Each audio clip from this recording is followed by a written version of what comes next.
always try to think of which hip am I looking at, and the fact that you are vice versa of the person.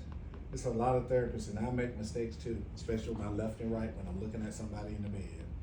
So I look at this is my right side. So this is Rob's right hip, just to make sure you can't move this leg. They're gonna be like, no, I can move that leg. No, you can't. It's this leg that he can't move, or he has problems. So let's say that he had knee surgery, total knee arthroplasty, TKA.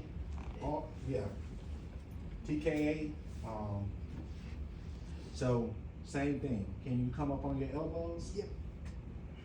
What principle is this where I'm asking him to do it before I jump in and help him?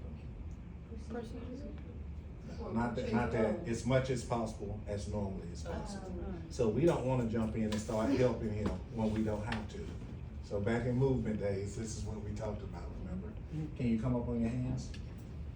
All right. And so what I'm gonna do, I'm gonna support this leg.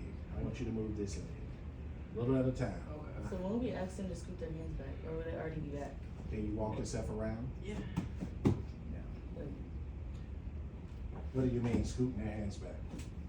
Because you said you don't want them leaning up. So when would you like?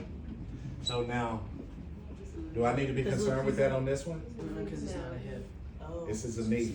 The knee has to stay straight. Oh, I wasn't otherwise- listening, obviously. So that's the other thing that we talked about this morning. We talked about giving general blanket precautions to everybody. A hip is not a knee, and a knee is not a hip. If you give someone precautions that are not applicable, it only increases the amount of time they're gonna be in rehab. So if I start telling people you can't be in for because you had a knee surgery, when they're gonna spend an extra week or two trying to figure out how to